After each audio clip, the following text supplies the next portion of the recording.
இன்று வாசிக்க வேண்டிய வேத பாடம் யாத்திராகமம் 12ஆம் அதிகாரம் 1-17 வசனம் வரைக்கும். இன்று வாசிக்க வேண்டிய வேத பாடம் யாத்திராகமம் 12ஆம் அதிகாரம் 1-17 வசனம் வரைக்கும். கர்த்தர் எகிப்து தேசத்தில் மோசேயையும் ஆரோனையும் நோக்கி, இந்த மாதம் உங்களுக்கு பிரதான மாதம், இது உங்களுக்கு வருஷத்தின் முதலாம் மாதமாய் இருப்பதாக. நீங்கள் இஸ்ரவேல் சபையார் யாவரையும் நோக்கி, இந்த மாதம் 10ஆம் தேதியில் வீட்டு தலைவர்கள் வீட்டுக்கு ஒரு ஆட்டுக்குட்டியாக ஒவ்வொருவரும் ஒவ்வொரு ஆட்டுக்குட்டியை தெரிந்து கொள்ள கடவார்கள்.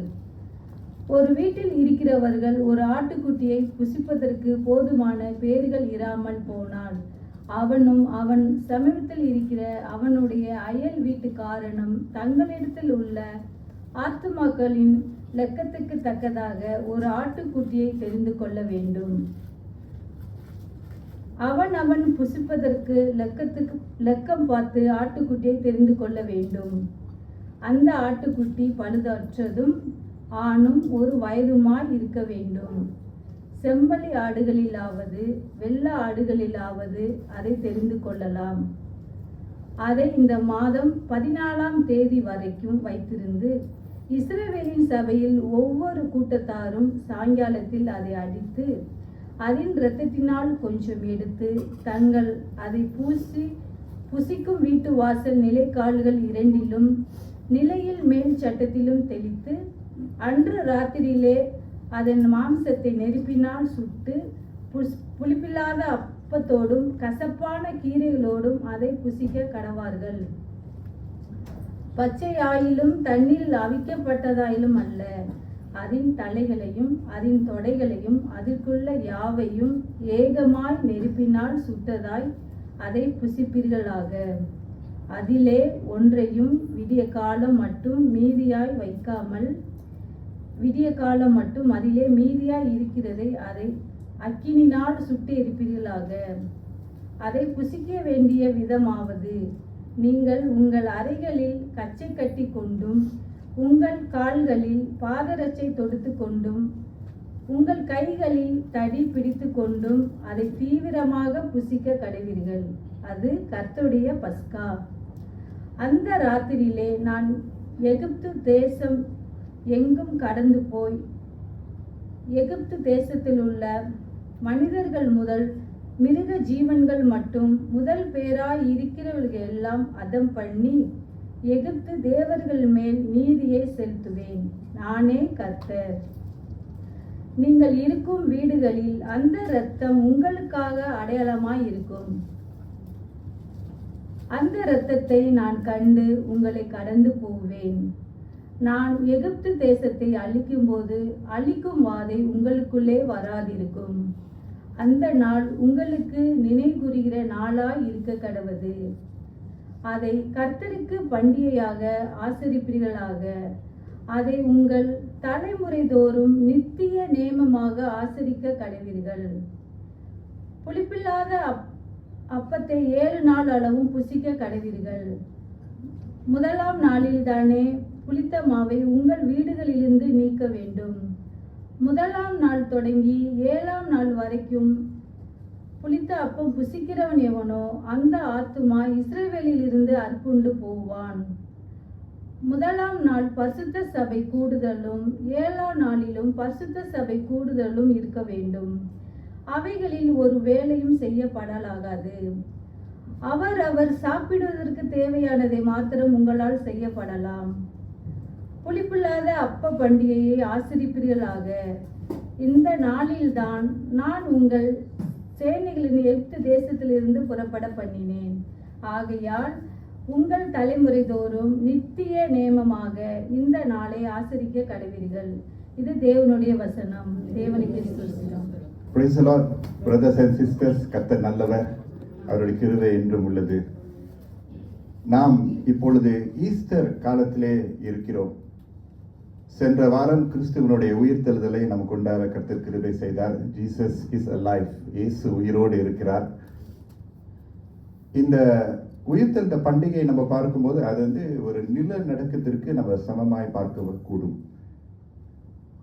ஈஸ்டர் ஒரு எர்த் ஷேக்கிங் ஒரு எக்ஸ்பீரியன்ஸாக இருந்துச்சுன்னா ஈஸ்டர் காலம் பூமி நடுக்கத்தினுடைய சில அதிர்ச்சிகள்னு நம்ம சொல்லலாம். If the resurrection Sunday was an earthquake, then the season of Easter is like the tremors.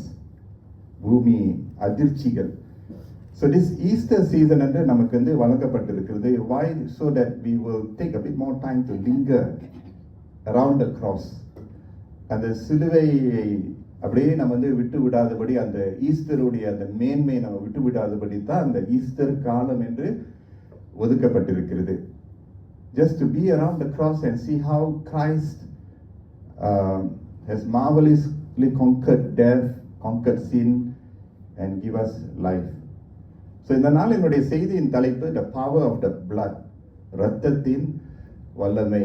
I believe it's going to be something useful for us என்று நான் விசுவாசிக்கிறேன். And we are brought back to the Old Testament. பழைய ஏற்பாட்டுக்கு கர்த்தர் நம்மளை கொண்டு போய் சேர்க்கிறார். வாசிக்க கேட்ட தெரிந்து கொள்ளப்பட்ட வேத பாகம்.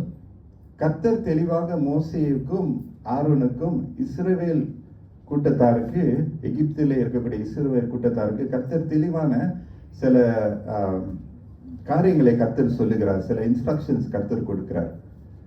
வீட்டு தலைவர்கள் ஒவ்வொருவரும் தங்களுடைய குடும்பத்தாருக்கு ஒரு ஆட்டுக்குட்டியை அவர்கள் தேர்ந்தெடுக்க வேண்டுமா? அந்த ஆட்டுக்குட்டியை அவர்கள் தேர்ந்தெடுக்கும் போது அந்த இஸ்ரவேல் ஜனத்தார் எகிப்திலே இருக்கிறார்கள். அந்த ஒரு ஆட்டுக்குட்டி ஒரு குடும்பத்திற்கு அவர்கள் ஒதுக்கி வைக்க வேண்டும். அப்பொழுது அந்த முழு ஆட்டுக்குட்டியை அவர்கள் வந்து பலி செலுத்த வேண்டும். அந்த முழு ஆட்டுக்குட்டியை அவங்க பலி செலுத்துவதற்கு மீதம் இருந்த ஒரு சூழ்நிலை இருந்தால், மீதம் இருக்கக்கூடிய ஒரு சூழ்நிலை இருந்தால் அண்டை வீட்டாரும் அவர்கள் வந்து கூட்டி வந்து சேர்க்கக்கூடும். அந்த ஆட்டுக்குட்டி எப்படிப்பட்ட ஒரு ஆட்டுக்குட்டியா இருக்க கூடும் என்று நம்ம பார்க்கும்போது அது செம்மறி ஆடு அல்லது வெள்ளாடு, either sheep or the goat. ஆனால் அதனுடைய மேன்மை என்னவென்றால் அது வந்து ஒரு வயது ஆண் ஆடாக இருக்க வேண்டும். அது மட்டுமல்ல, அது பிழையற்ற ஒரு ஆடாக இருக்க வேண்டும். A lamb without defect. But அது வந்து ஒரு பூரணமாக இருக்க வேண்டும், நிறைவாக இருக்க வேண்டும், எந்த ஒரு பழுது இல்லாமல், எந்த ஒரு காயம் இல்லாமல் அது நிறைவாக இருக்க வேண்டும். அந்த ஆடை அவர்கள் என்ன செய்ய வேண்டுமா, இரவு நேரத்தில், நள்ளிரவு நேரத்தில் அந்த ஆட்டை அவர்கள் வந்து பலியிட வேண்டும். The animals had to be slaughtered at twilight. அப்ப இந்த காரியத்தை கர்த்தர் செய்ய அவர் வந்து சொல்றாரு. அதை செய்ய இஸ்ரவேல் ஜனத்தார் அனைவரும் ஈடுபட வேண்டும். The community, the whole community of the people of God have to be involved. இதுதான் சுருக்கமாக நம்ம வாசிக்க கேட்ட பாகம் வந்து இதுதான் பஸ்கா என்று சொல்லக்கூடிய ஒரு பண்டிகை. பஸ்கா என்று the Passover என்று சொல்லப்படுகிறது. Now let's read Exodus 12:7. யாத்திராகமம் 12:7 நம்ம பார்க்கும்போது வசனம் என்ன சொல்லுது? இங்கதான் கர்த்தர் வந்து இரத்தத்தை குறித்து அவர் சொல்றாரு. அதன் இரத்தத்தில் கொஞ்சம் எடுத்து தாங்கள் அதை புசிக்கும் வீட்டு வாசல் நிலைக்கால்கள் இரண்டிலும் நிலையின் மேற் சட்டத்திலும் தெளித்து என்று வசனம் நமக்கு இது சொல்லுகிறது. 12:7 பார்க்கிறோம். Then they are to take some of the blood and put it on the sides and tops of the door frames of the houses where they eat the lambs என்று சொல்லப்படுகிறது. கர்த்தருடைய ஜனங்கள் இந்த ஆட்டுக்குட்டியின் இரத்தத்தை அவர்கள் சரியாக அதை பயன்படுத்த வேண்டும். ரத்தம் சிந்தப்பட வேண்டும். ஆட்டுக்குட்டியின் ரத்தம் சிந்தப்பட வேண்டும். ஆனால் அந்த ரத்தத்தை அவர்கள் என்ன ஆங்கிலத்தில் சொல்லும்போது they have to appropriate the blood accordingly. எதற்காக அந்த ரத்தம் சிந்தப்பட்டதோ அந்த ரத்தத்தை அவர்கள் வந்து பிரயோஜனப்படுத்திக் கொள்ள வேண்டும். ஆகவே கர்த்தர் மோசேக்கும் ஆரோனுக்கு சொன்ன காரியங்களை ஜனங்கள் வந்து அற மனசா இல்ல, அற சிந்தையோடு அல்ல, அற நோக்கத்தோடு அல்ல, கர்த்தர் மோசே ஆரோன் மூலமாக சொன்ன காரியங்களை ஜனங்கள் முழுமையாக கீழ்ப்படிந்து அதன்படி நடந்தால் சேர வேண்டிய ஆசீர்வாதங்கள் வந்து சேரும். ஸோ அந்த பஸ்கா பலி, அந்த ஆட்டுக்குட்டி பலியிடப்படக்கூடிய அந்த வீட்டில் பலியிட்டு அதனுடைய முக்கியத்துவம் உணவு அல்ல. The purpose of slaughtering the goat or the sheep was not for food. அவர்கள் அதை சாப்பிட வேண்டும்தான். சாப்பிடுவதற்கும் இப்படி சாப்பிடணும், இப்படி உடுத்தி சாப்பிட வேண்டும் கூட கர்த்தர் வாசிக்க கிட்ட பாகத்தில் நம்ம பார்க்கணும். But eating the lamb was not the priority. எது முக்கியமா இருந்ததுன்னா அந்த ரத்தம், அந்த ரத்தத்தினுடைய மேன்மை, அந்த ரத்தம் தான் முக்கியமா இருக்கிறது. இந்த பழுதற்ற ஆட்டுக்குட்டியினுடைய ரத்தம் இஸ்ரவேல் ஜனத்தாருடைய விடுதலைக்கு ஒரு முக்கிய பங்கை கொண்டது. Okay, the blood of the unblemished lamb played a crucial role for the people of God who were in slavery in Egypt to be set free. அதனால்தான் அது நம்ம கொஞ்சம் ஸ்லோ அண்ட் செடியை நம்ம வாசிச்சா தான் பிரயோஜனமா இருக்கும். So look at Exodus 12:12. யாத்திராகமம் 12:12 நம்ம பார்க்கிறோம். அந்த ராத்திரியிலே நான், கர்த்தர் சொல்கிறார், அந்த ராத்திரியிலே நான் எகிப்து தேசம் எங்கும் கடந்து போய் எகிப்து தேசத்தில் உள்ள மனிதர் முதல் மிருக ஜீவன்கள் மற்றும் முதற் பேராய் இருக்கிறவைகளை எல்லாம் அதம் பண்ணி, அடலைன் பண்ணிங்க, அதம் பண்ணி எகிப்து தேவர்களின் மேல் நீதியை செலுத்துவேன், நானே கர்த்தர் என்று கர்த்தர் சொல்கிறார்.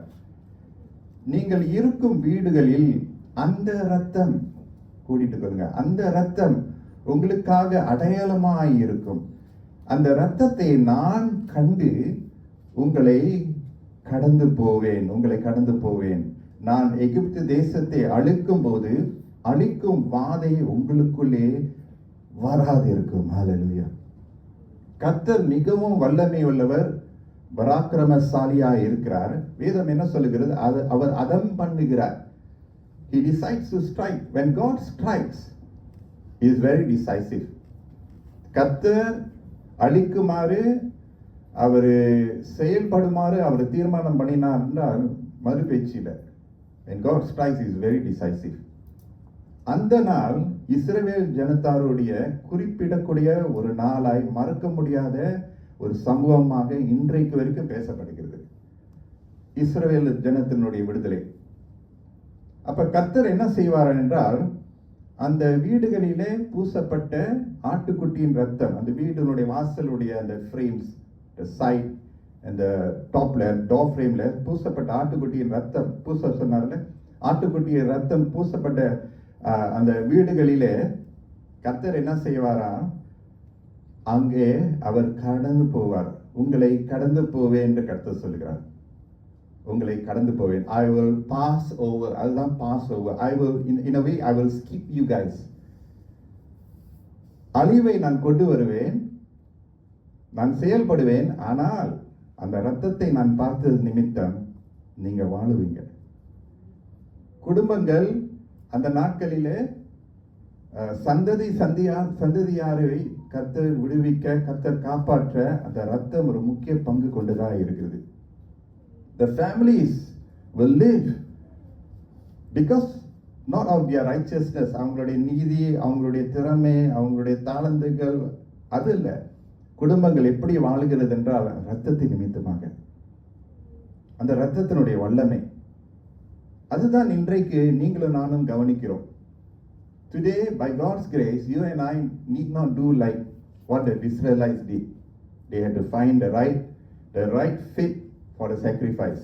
ஆடு, செம்மறி ஆடு அல்லது வெள்ளை ஆடு, அவங்க ஒரு வயது மாசற்ற குறையற்ற ஆடை அவங்க தேர்ந்தெடுத்து பலியிட வேண்டும்.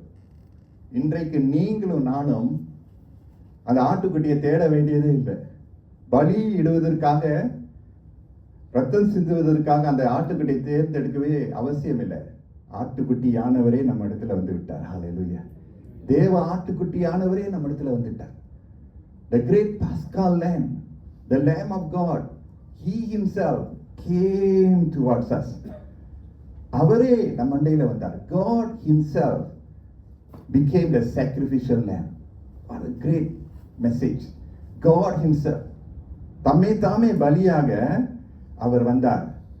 யார் இந்த ஆட்டுக்குட்டி? இயேசு கிறிஸ்துவானவராய் இருக்கிறார். இயேசு கிறிஸ்து தான் தேவனுடைய ஆட்டுக்குட்டியாக இருக்கிறார். இயேசு கிறிஸ்து தான் தன்னுடைய இரத்தத்தை அவர் சிந்தினார் என்று நம்ம நினைவு கூறுகிறோம். பிரியமானவர்களே, இயேசு சிந்தின ரத்தம் இன்றைக்கு கூட வல்லமை உள்ளதா இருக்கிறது. ஆட்டுக்குட்டி சிந்தின ரத்தத்துக்கு அதனுடைய பொறுப்புகள், அதனுடைய காரியங்கள் ஒன்று இருக்கு. பழைய ஏற்பாட்டில் கர்த்தர் பிரயோஜனப்படுத்தினார். ஆனால் ரத்தம் சிந்துதல் இல்லாமல், ஆட்டுக்குட்டியானவர் ரத்தம் சிந்துதல் இல்லாமல் பாவ மன்னிப்பே இல்லை. உங்களுக்கும் எனக்கும் ஆட்டுக்குட்டியானவருடைய ரத்தம் நமக்கு உண்டு. அப்ப இஸ்ரவேல் ஜனத்தார் மோசேயும் ஆரோனும் தேவனிடத்துல பெற்றுக்கொண்ட வாக்குறுதிகளை அவர்கள் கீழ்ப்படிதல் நிமித்தமாக அவர்கள் ஆசீர்வதிக்கப்பட்டார்கள். They were blessed.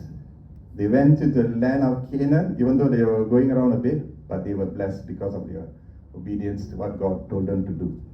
Okay, this is our introduction. I know it's a bit long. I want us to just go back to the Old Testament and see how God was involved in the redemption of His people through the blood. ரத்தத்தின் மூலமாக. இன்றைக்கு இந்த நாள் இயேசு கிறிஸ்துவனுடைய உயிர்த்தெழுந்த பண்டிகையினுடைய காலத்திலே கூட நம்ம இருக்கிறோம். இயேசு கிறிஸ்துவனுடைய ரத்தத்துல வல்லமை இருக்கின்ற செய்தி தலைப்பு இருக்கிறது. And we're going to examine 3 areas how the blood of Jesus is powerful for us. நமக்கு அது எப்படி பிரயோஜனமாக இருக்கும், அதை நம்ம சுதந்திரித்துக் கொள்ள கர்த்தர் கேட்கிறார். முதலாவது காரியம் குறிப்பிட்டுக் கொள்ளுங்க, power to purify us. இயேசு கிறிஸ்துவனுடைய ரத்தம் எதற்காக சிந்தப்பட்டது, அதனுடைய வல்லமை எதற்காக நமக்கு கொடுக்கப்பட்டிருக்கிறது. முதலாவது, நம்மை சுத்திகரிப்பதற்கு அதற்கு வல்லமை உண்டு. Power to purify us. 1 யோவான் 1:7 நம்ம பார்க்கிறோம். 1 John 1:7 அவர் ஒளியில் இருக்கிறது போல நாமும் ஒளியிலே நடந்தால் ஒருவரோடொருவர் ஐக்கியப்பட்டிருப்போம். அவருடைய குமாரனாகிய இயேசு கிறிஸ்துவின் இரத்தம் சகல பாவங்களையும் நீக்கி நம்மை சுத்திகரிக்கும். அண்டர்லைன் பண்ணுங்க, நம்மை சுத்திகரிக்கும். சகல பாவங்களை. யாருடைய ரத்தம்? ஆடு மாடு செம்மறி ஆடு வெள்ளை ஆடியுடைய ரத்தம் அல்ல, இயேசு கிறிஸ்துவின் ரத்தத்தின் மூலமாக நமக்கு சகல பாவங்களையும் கர்த்தர் நம்மளை மன்னித்து மட்டுமல்ல, நீக்கி மட்டுமல்ல, நம்மளை சுத்திகரிக்கிறது. ஹல்லேலூயா. தொடர்ந்து அந்த வசனம் சொல்லுது, நமக்கு பாவம் இல்லை என்போமானால் நம்மை நாமே வஞ்சிக்கிறவர்களா இருப்போம், சத்தியம் நமக்குள் இராது.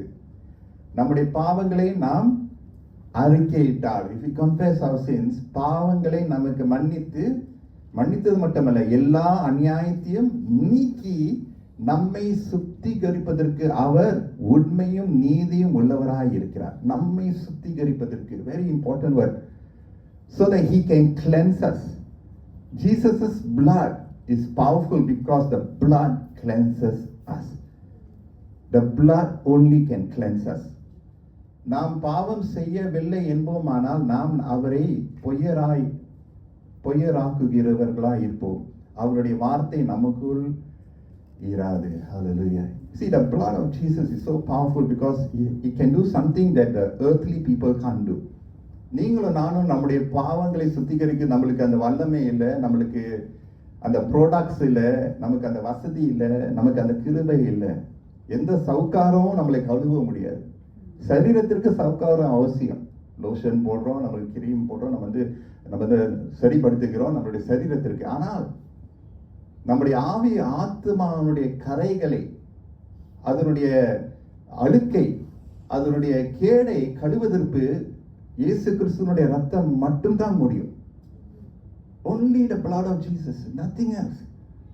அதனால தான் அவருடைய ரத்தத்தை நம்ம என்ன பண்றோம், அந்த ரத்தத்தை நம்ம அப்ரோப்ரியேட் பண்றோம். ஆண்டவரே, உங்களுடைய ரத்தத்தினால என்னை கழுவுங்கன்னு நம்ம சொல்லுறோம். Remember 3 things. We are saved from the penalty of sin. இயேசு கிறிஸ்துவனுடைய மரணம், அவருடைய உயிர்த்தெழுதல் மூலமாக என்ன நடக்குது? We are saved from the penalty of sin. அப்படின்னா ஜஸ்டிஃபிகேஷன் சொல்லுவாங்க. நீங்களும் நானும் நீதிமான்களாக்கப்பட்டிருக்கிறோம். அப்படின்னா பாவத்தினுடைய தண்டனை மரணம், நித்திய மரணம். Because of sin we are separated from God. But because Jesus மேல நம்முடைய விசுவாசத்தை நம்ம வைக்கிறதுனால கர்த்தர் என்ன செய்கிறார்? பாவத்தை மன்னித்து பாவத்தினுடைய தண்டனையிலிருந்து கர்த்தர் நம்மளை மீட்டுக் கொள்கிறார். மீட்டு கொண்டதுனால we are justified before God, not because we are good, because He is good and we have access to God. Penalty of sin has been taken. Jesus has taken the penalty of sin on the cross. சிலுவையில பாவத்தினுடைய தண்டனையை கிறிஸ்து இயேசு ஒரே தரம் அவர் முற்றிலுமாக அவர் ஏற்றுக்கொண்டார். அவர் தண்டிக்கப்பட்டதுனால நீங்களும் நானும் நியாயப்படுத்தி கர்த்தருடைய சன்னிதானத்துல நிற்க முடியுது. நீதிமான கர்த்தர் நம்ம நிற்க வைக்கிறார். அவர் தேவனை பார்க்க வைக்கிறார், பாட வைக்கிறார், அவர் அண்டையில ஜெபிக்க அவர் வைக்கிறார். ஏன்னா justification is a strong word, it's a big word. Basically God makes us right before Him. அவர் நம்மளை சரிப்படுத்தி அவர் முன்பதாக வைக்கிறார். So we are saved from the penalty of sin, but we are being saved from the power of sin. அதுதான் sanctification. Just because we have accepted Christ doesn't mean that பாவத்தினுடைய வல்லமை நம்ம மேல இல்லைன்னு நம்ம சொல்ல முடியாது. ஆமா தானே? சோதனை நம்ம பார்க்கிறோம், பரீட்சையை நம்ம பார்க்கிறோம், நம்ம பாவம் செய்வதற்கு தவறு பண்றதுக்கு நம்ம ஏவப்படுகிறோம், நம்ம தூண்டப்படுகிறோம். There's always the urge to be controlled by our sinful nature. So அதனால we are being saved from the power of sin. பாவத்தினுடைய வல்லமையிலிருந்து நம்ம ரட்சிக்கப்பட்டு கொண்டே இருக்கிறோம். அதுதான் sanctification. அதனால தான் சபைக்கு வருகிறோம், அதனால தான் நம்ம வேதத்தை வாசிக்கிறோம், நம்ம ஜெபிக்கிறோம், உபவாசிக்கிறோம். Because sanctification is not once. Justification is once. Christ died once and for all for our sins. But sanctification is daily. பரிசுத்தமாக்குதல் everyday. You cannot say that ஆண்டவர் எனக்காக மரித்தார், நான் ஏற்றுக்கொண்டேன், குட் ஃப்ரைடே, ஈஸ்டர் நான் கொண்டாடிட்டேன். ஒரு தடவை கிறிஸ்தவன் நான் அல்ல, ஆனால் தொடர்ந்து நான் கிறிஸ்தவன் ஆக்கி கொண்டாடப்படுகிறேன். I am made more into His image on a daily basis.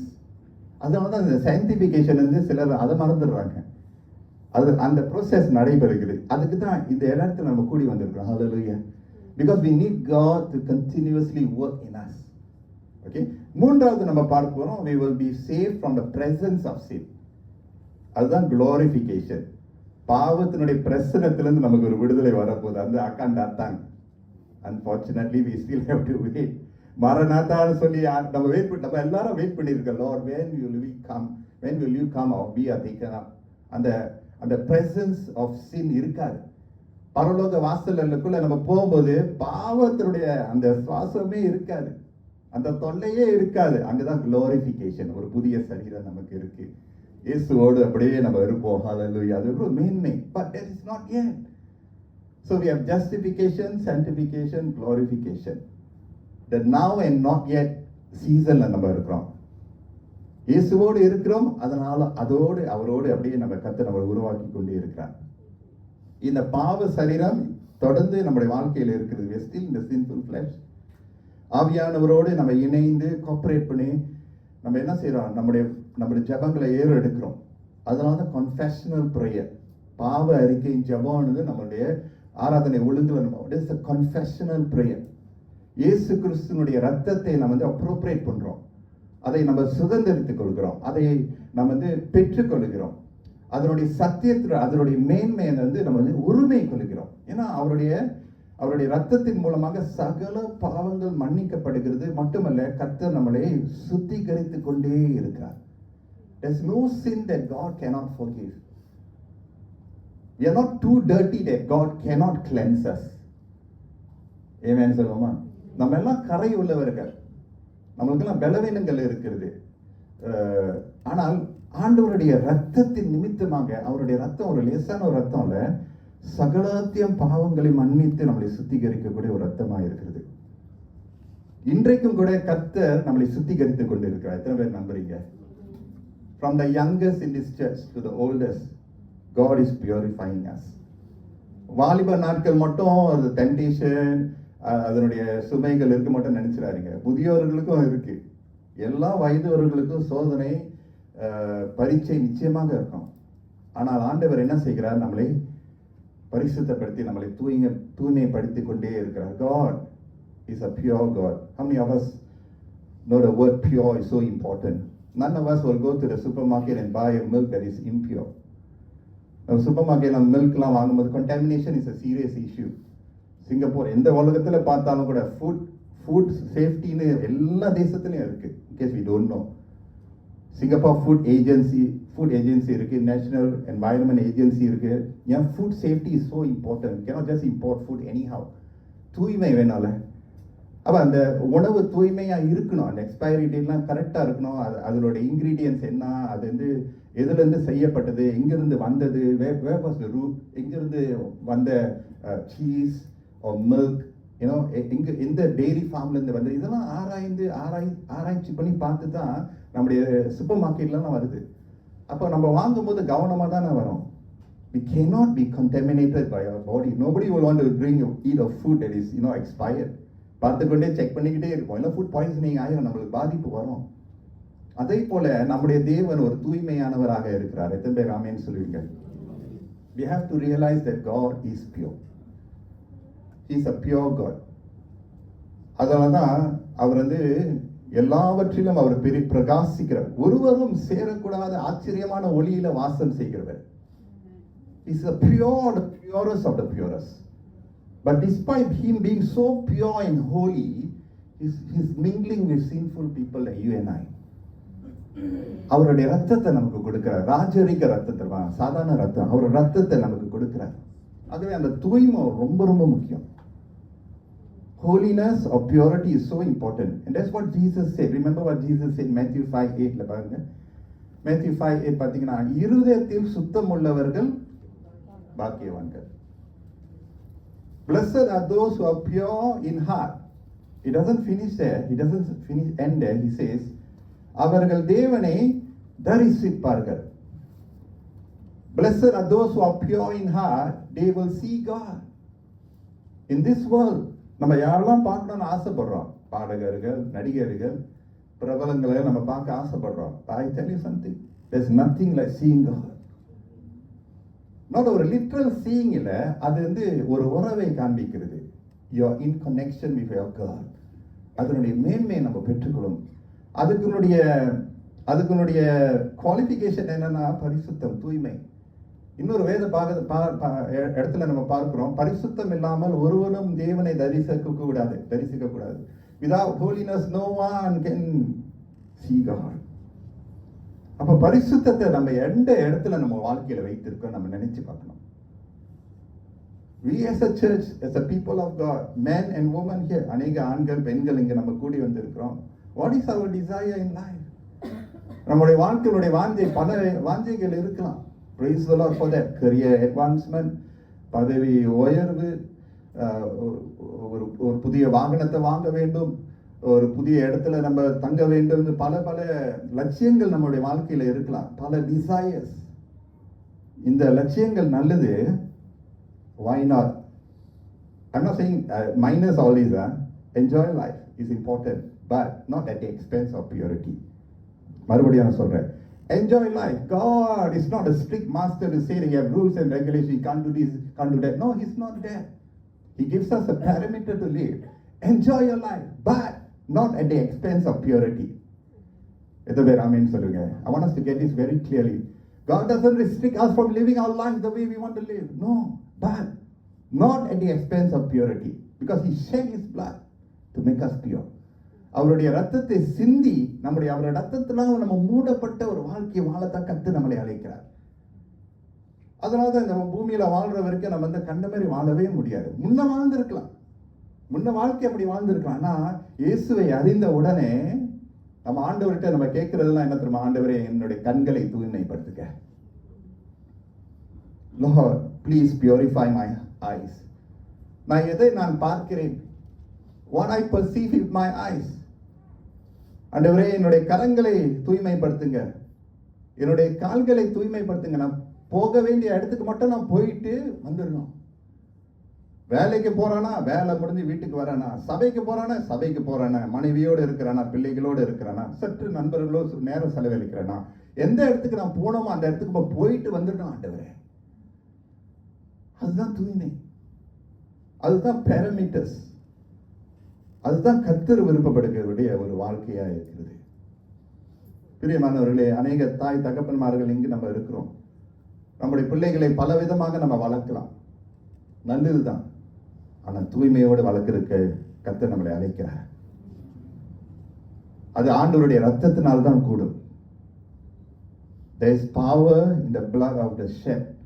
There is power in the shed blood of Jesus to purify us even now.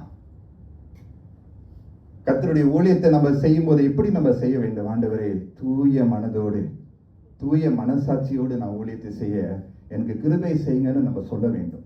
Whether it's in the frontline ministry, where you're taking the mic, you're preaching the word of God, or you're singing, where everyone is seeing you right at the platform. சர்வீஸை நம்ம lead பண்றோமா? அதுவா இருந்தாலும், frontline ministry-ஆ இருந்தாலும், பின்னாடி இருந்து ஊழியம் செய்தாலும், எல்லா ஊழியத்தை செய்ய கர்த்தர் நம்மளை அழைக்கிறார். ஆனா எப்படி செய்யறோம் என்பது முக்கியம். அதனால்தான் ஆண்டவரே, என்னை தூய்மைப்படுத்துங்கப்பா. Lord, cleanse the hidden details of my heart. அந்த ஹார்ட்ல சேம்பர்ஸ் இருக்கு, அந்த ஆர்டரிஸ் இருக்கு, அந்த வெயின் இருக்கு. ஹார்ட்டை நம்ம இப்படிதான் நான் பார்க்கிறோம். ஆனா கர்த்தர் இன்னும் ஆழமா பார்க்கிறாரு, ஆராய்ந்து பார்க்கிறாரு. நான் பிரசங்கத்துக்கு முன்பதாக என் இருதயத்தை தான் பார்க்கிறாரு. நான் பாடுறது முன்னால என் நோக்கத்தை பார்க்கிறாரு. நான் சேவை செய்யும் போது என்னுடைய சிந்தையை அவர் பார்க்கிறார். அதனால தான் தூய்மை ரொம்ப முக்கியம். அந்த மனசாட்சி ரொம்ப முக்கியம். இந்த மனசாட்சியை எப்படி தூய்மைப்படுத்த முடியும் தெரியுமா? உங்களால எங்களால முடியவே முடியாது. Try to rub away the sin in your life. Try to rub away the dirt in your life. Friends, you can't. We cannot cleanse ourselves. We are helpless without God. We are helpless without the blood of Jesus Christ. Try பண்ணி பாருங்க. Lord, in my own strength, I will not lust. In my own strength, I will not lie. Try with your own strength, you will fail. But when you say, Lord Jesus, by the blood of your Lamb, அப்பா உம்முடைய ரத்தத்தினால என்னை கழுவுங்கன்னு சொல்லும்போது ரத்தத்துல விடுதலை உண்டு. அதனால்தான் பரிசுத்த அலங்காரத்தோடு கர்த்தரை தொழுது கொள்ளுங்கள். உம்முடைய ரத்தத்தினாலே எனக்கு தூய்மை வேணும். பல ஜெபங்களை நம்ம ஏறெடுக்கிறோம். Why don't we pray, Lord, please cleanse me with your blood? I can tell you, it's not a wrong prayer. It's not a weak prayer. பரிசுத்தப்படுத்துங்க என்று செய்யக்கூடிய ஒரு ஜெபம் ஒரு தோல்வியான ஜெபம் மட்டும் நினைச்சிடாதீங்க. பரிசுத்தத்திற்காக ஜெபிக்கிற ஜெபம் ஆசீர்வாதத்தை கொண்டு வரும். Don't think you are super holy to say that prayer, or you're too sinful to say that prayer.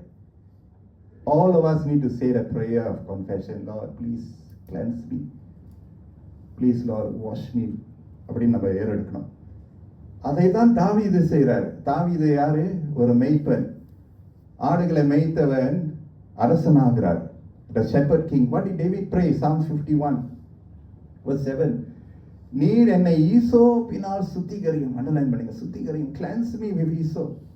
அப்பொழுது நான் சுத்தமாவேன். நீங்க சுத்திகரிங்க, அப்பதான் நான் சுத்திகரிக்கப்படுவேன். சாதாரண ஒரு ஜெபம் இல்ல. என்னை கழுவி அருளும். Wash me. அப்பொழுது நான் உறைந்த மலையிலும் வெண்மைவாவேன். ஹல்லேலூயா. இந்த வெள்ளைக்கு விட ஆண்டவர் நம்மளை அப்படியே தூய்மைப்பட ஸ்னோவி ஒயிட். எவ்வளவு கரையோடு நம்ம இருந்தாலும் கர்த்தர் ஒன்னும் தூய்மைப்படுத்த அவரால் கூடும். Don't disqualify yourself before God. God wants to qualify you. நான் சந்தோஷமும் மகிழ்ச்சியும் கேட்கும்படி செய்யும். அப்பொழுது நீர் நொறுக்கின எலும்புகள் களி கூறும். ஹல்லேலூயா. என் பாவங்களை பாராதபடிக்கு நீர் உமது முகத்தை மறைத்து என் அக்கிரமங்களை எல்லாம் நீங்கி அருளும். 10ஆம் வசனம் ரொம்ப அழகான ஒரு வசனம். 51 verse 10. தேவனே, சுத்த இருதயத்தை என்னிலே சிருஷ்டியும், நிலைவரமான ஆவியை என் உள்ளத்தில் புதுப்பியும். Lord, create in me a clean heart. Who can do that? I can't do that. You can't do that. God can do that. And He's given us a way. It's the blood of Jesus Christ. Every mother, every father, every young person, every child, every husband, every wife, everyone who's responsible in the Christian walk will say this prayer. தாவீது யாருக்காக ஜெபிக்கிறாரு? தமக்காகவே ஜெபிக்கிறார். பிறருடைய குற்றத்தை பார்க்கிற விட நம்முடைய குற்றத்தை தான் நம்ம முத பார்க்கணும். எதை பேர் ஆமென் சொல்லுவீங்க? I keep reminding myself, I'm not holier than anyone else. Lord, I'm same level. In fact, lower sometimes. I dare not bring myself up than any one of us here. I dare not do that. I don't want to do that. I'll go into pride and greed. Arrogance la போயிடும். அதான் தாவீது பாத்தீங்களா, அவனுடைய வாழ்க்கையில கர்த்தர் மேன்மையாக பயன்படுத்தினார். அவருடைய வாழ்க்கையில குறைகள் இருந்தது, ஆனா கர்த்தர் அவருடைய மனசை பார்த்தார். அவருடைய மனசு தூய்மையா இருந்துச்சு, நேர்மையா இருந்துச்சு, உத்தமமா இருந்துச்சு. அதனாலதான் தாவீதை கர்த்தர் சிங்காசனத்தை அமர வைத்தார். மனசை கர்த்தர் பார்க்கிறார். எத்தனை பேர் ஆமென் சொல்லுவீங்க? மனசு சொல்லுங்களேன். மனசு. So the word cleanse, wash, purify, blot out my iniquity, create in me, renew me ன்னு சொல்றார். நீங்களும் நானும் இந்த சபையில ஏறெடுக்கிற இந்த liturgical prayer நம்ம சொல்றோம்ல, we have the service book and we follow that prayers. And friends, I want to encourage us. அது ஒரு லைட்டான ஒரு prayer மட்டும் நீங்க நினைச்சிராதீங்க. நீங்க லைட்டா நினைச்சீங்கன்னா லைட்டா தான் இருக்க போகுது. ஆனா those are authentic, powerful prayers. நம்ம எல்லாரும் ஆண்டவருடைய சமூகத்துல as a church we are going before the Lord. எனக்காகவும் நான் வருகிறேன், ஒரு சமூகமாக நான் வருகிறேன். Remember the Passover, பஸ்கா பண்டிகையில the entire Israelite community needed the blood of the lamb. இஸ்ரவேல் ஜனத்தார் ஒவ்வொரு வருடத்துல கர்த்தர் சொன்னாரு, நீ இப்படி செய்யணும், நீ இப்படி செய்யணும். None of us should stand outside. None of us should say that I don't need to be cleansed. I'm okay. I've done nothing wrong. Tak ada salah. I'm all good. Look at the others. Look at him. Look at her. Friends, நம்ம பிறரை பார்க்க ஆரம்பிச்சிட்டோம்னா நம்முடைய குறையை நம்ம மறந்துடுவோம். இல்ல இல்ல இல்ல, ரட்சண்யம் முதலாவது என்னிடத்துல தான் அந்த தூய்மை கர்த்தர் எதிர்பார்க்கிறார். அதான் தான் before you look at others, look at your back கர்த்தர் சொல்லுகிறார். ஆமென் சொல்லுவோமா? செய்தி பெற்றுக்கொள்றீங்களா? I received this word because I asked the Lord, you will cleanse me. நம்ம எல்லாருக்கும் கர்த்தர் அந்த தூய்மை கொடுக்க ஆசைப்படும். Every one of us cannot fall out when it comes to purity. இல்ல பரவாயில்ல, அப்பா மட்டும் நல்லா பரிசுத்தமா இருக்கட்டும், தூய்மையா இருக்கட்டும், அம்மா மட்டும் இருக்கட்டும், பரவாயில்ல, அம்மா நல்லா ஜெபிப்பாங்க. No, every one of us have a place, a role to play for God's purity. Amen சொல்லுவோமா? Sometimes we disqualify ourselves. I don't read the Bible that much lah, pastor. Look at my wife, much more better lah. இல்லாட்டி வாலிப பிள்ளைங்க பார்ப்பீங்க, பாட்டி ஒன்றும் நல்லா செய்கிறாங்க. I'm so down. No, every one of us need purity. ஒரு குடும்பத்தில் 5 பேர் இருக்காங்கன்னா 5 பேரும், I'm not talking about perfection, I'm talking about truthfulness, honesty. ஒரு ஆள் கர்த்தரை விட்டு விலகி சொந்த சுயத்துல வாழ்ந்தாங்கன்னா, பாவ வாழ்க்கையில கிரியை, அந்த குடும்பத்துக்கு எவ்வளவு சேதம் தருமா? We have to be responsible people, friends. பொறுப்பா நம்ம இருக்கும். ஒரு கிறிஸ்தவன் சொன்னா, கிறிஸ்து எனக்குள்ள இருக்குன்னா, தூய்மை, என் வார்த்தை, என் பேச்சு, என் நடத்தையில, என்னுடைய உறவுல நான் தூய்மையா இருக்கணும். இல்லை இதை ஐ டிசைட் ஃபார் மை செல்ஃப்னா பாதிப்பு வரும். கணவர் மனைவிக்கு, பிள்ளைகளுக்கு எதிர்காலத்து பாதிப்பு வரதான் செய்யும். அதாவது ஆண்டவர் வந்து இஸ்ரவேல் கேம்ப்ல சொன்னார், take the scene out of the camp. ரொம்ப ஆக்சுவலி ஒன்றும் கடுமையா இருந்தார் அந்த நாட்கள். இல்லை, ரொம்ப கடுமையா இருந்தார். இந்த நாட்கள் நம்ம ரொம்ப கடுமையா இருந்தாலும் கஷ்டம்.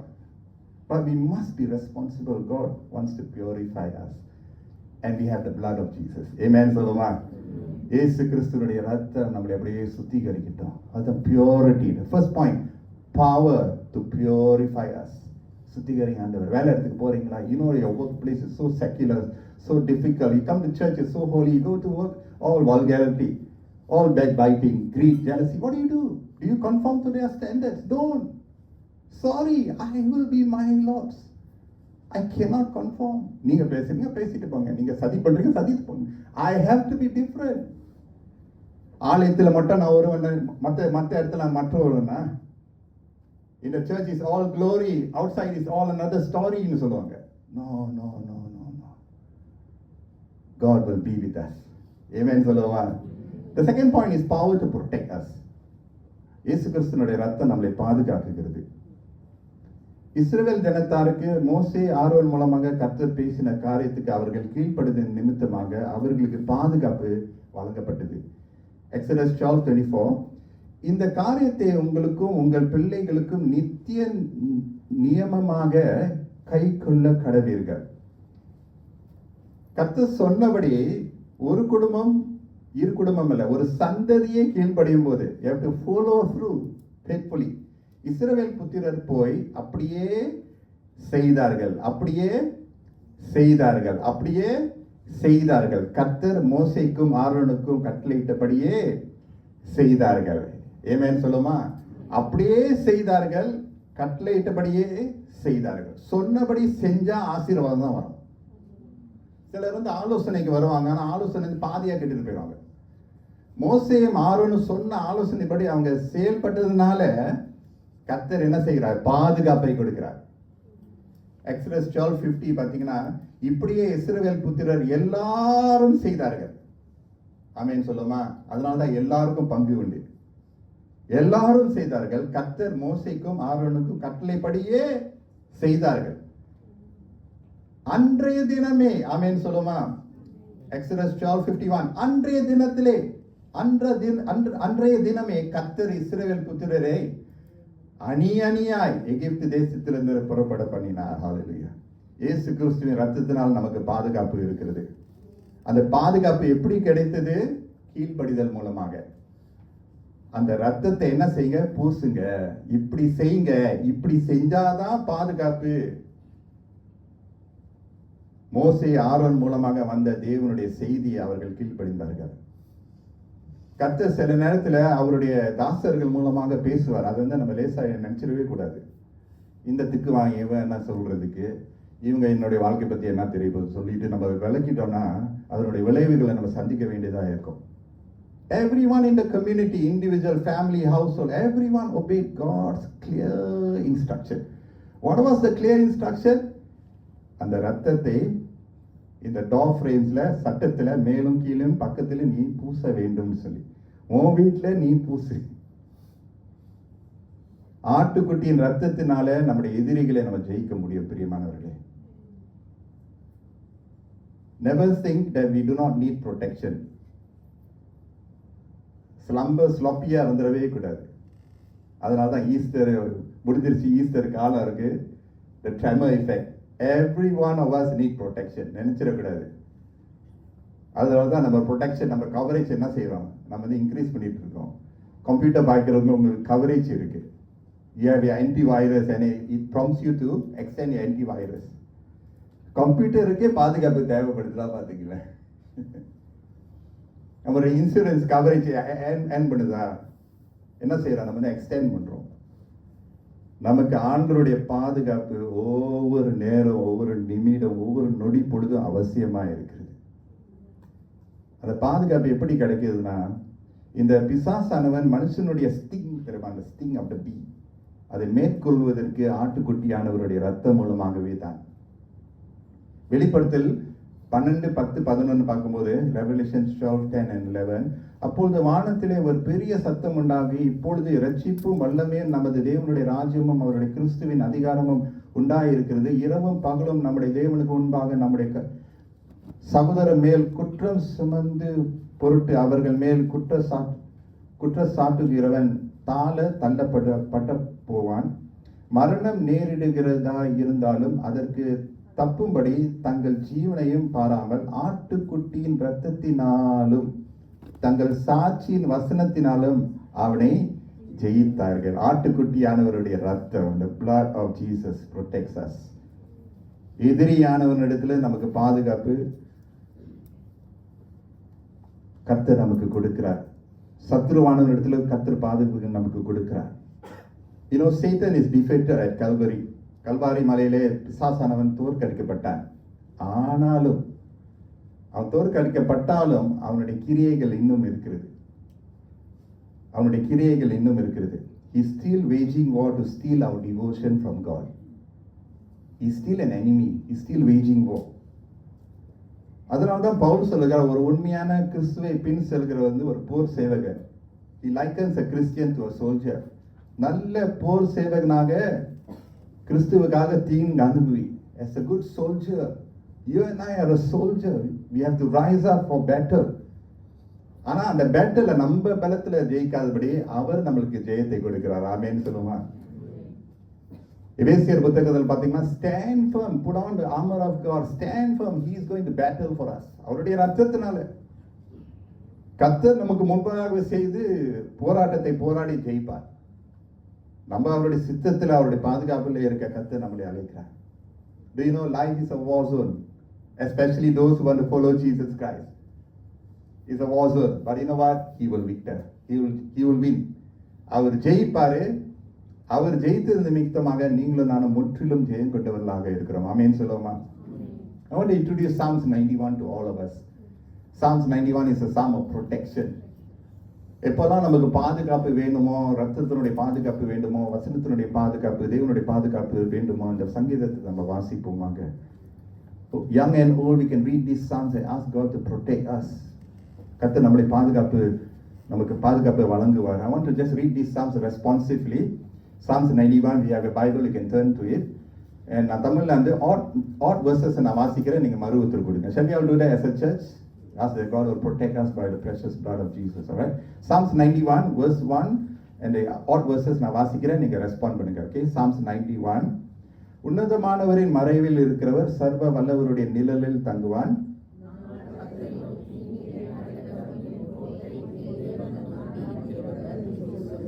அவர் உன்னை வேடனுடைய கண்ணிக்கும் பாலாக்கும் கொள்ளை நோய்க்கும் தப்புவிப்பார்.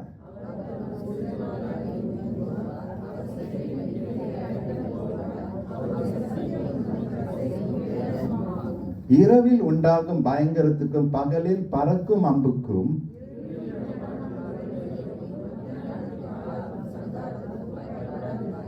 உன் பக்கத்தில் 1000 பேரும் உன் வலது புறத்தில் 10,000 பேரும் விழுந்தாலும் அது உன்னை அணுகாது.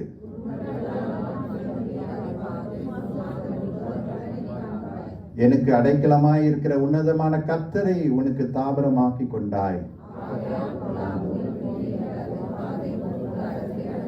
உன் வழிகளில் எல்லாம் உன்னை காக்கும்படி உனக்காக தம்முடைய தூதர்களுக்கு கட்டளையிடுவார்.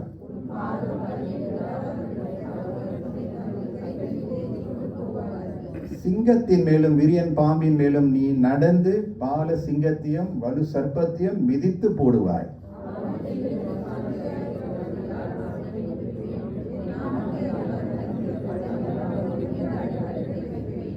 அவன் என்னை நோக்கி கூப்பிடுவான், நான் அவனுக்கு மறு உத்தரவு அருளி செய்வேன்.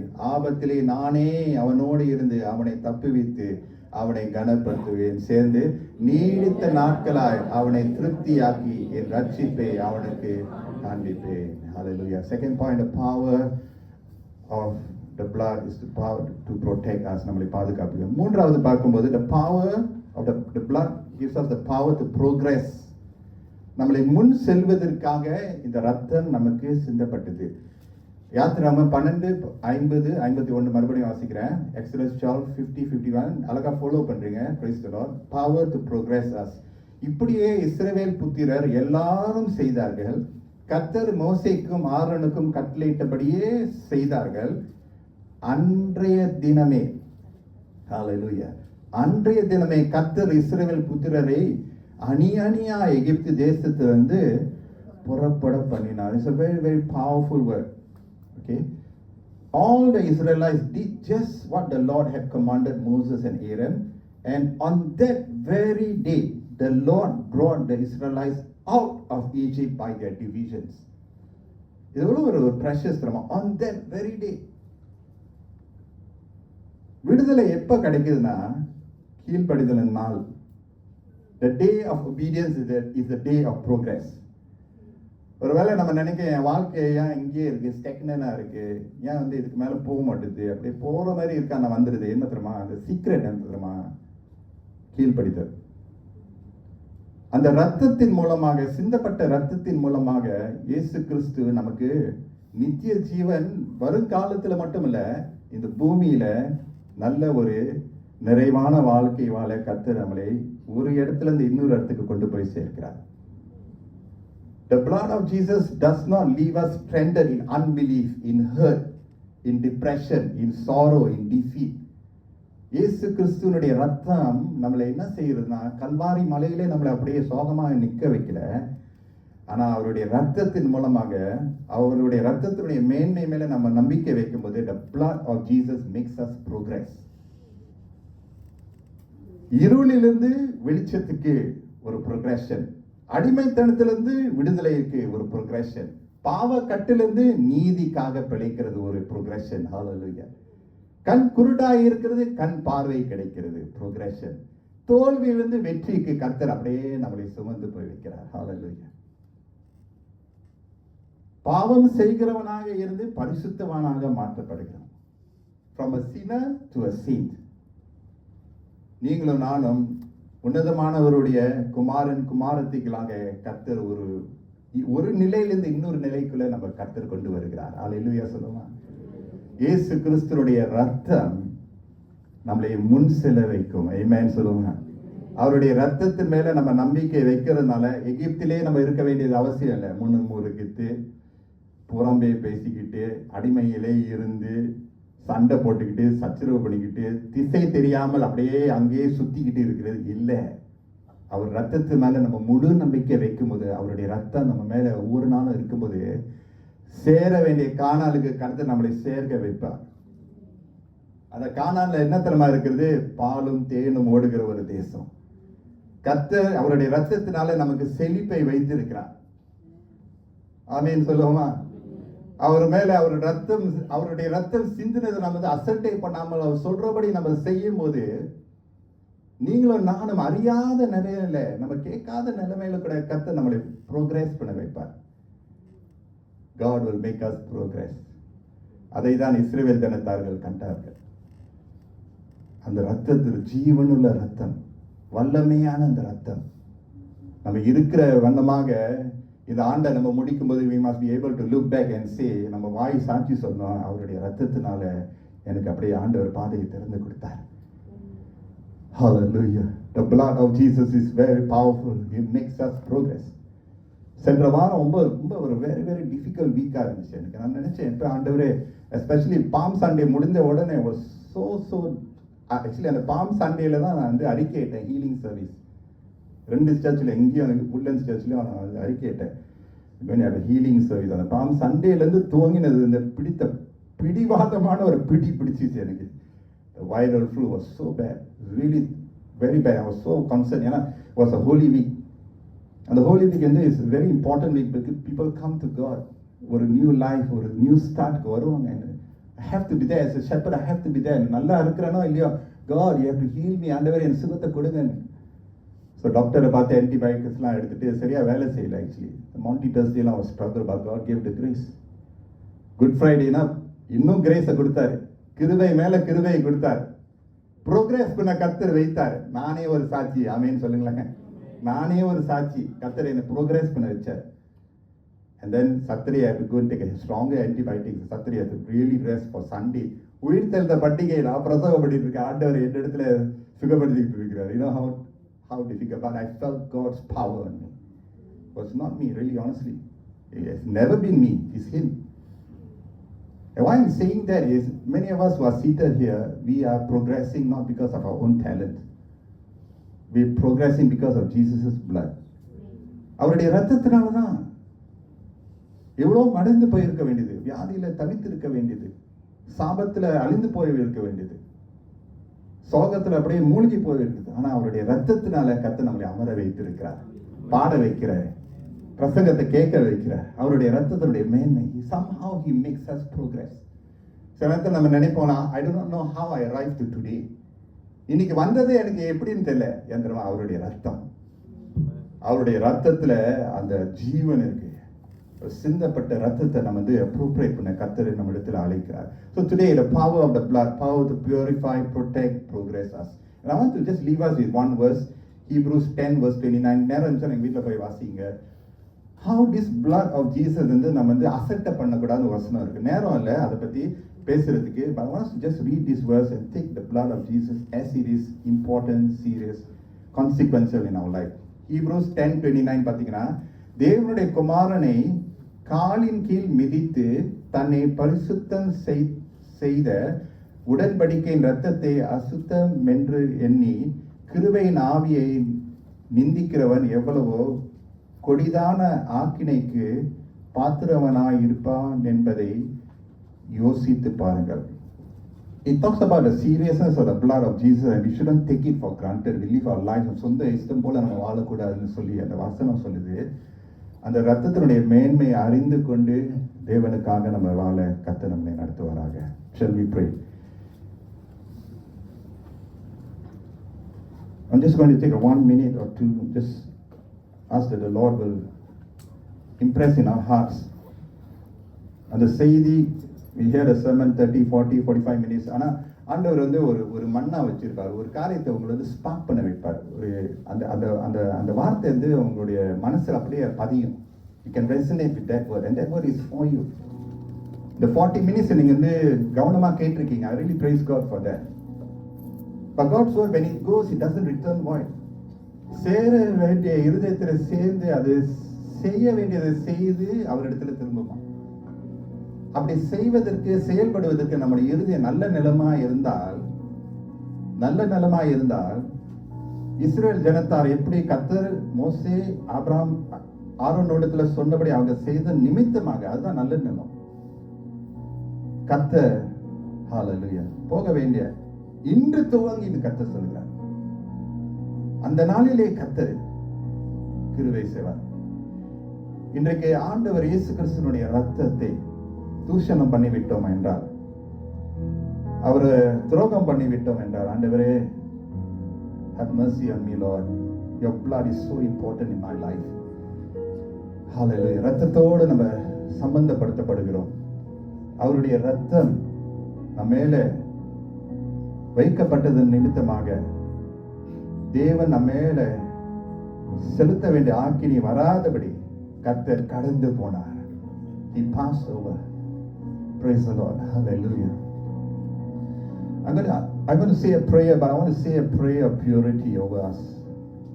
கர்த்தர் என்னை தூய்மைப்படுத்த வேண்டும், என்னை பரிசுத்தப்படுத்த வேண்டும். If there any one of us who want to join me with this prayer and say, Lord, இந்த தூய்மை எனக்கு வேணும்னு சொல்லுங்க. உங்களுடைய வலது கரத்தை உயர்த்திக் கொள்ளுங்க. Every eye closed. I want to say a prayer.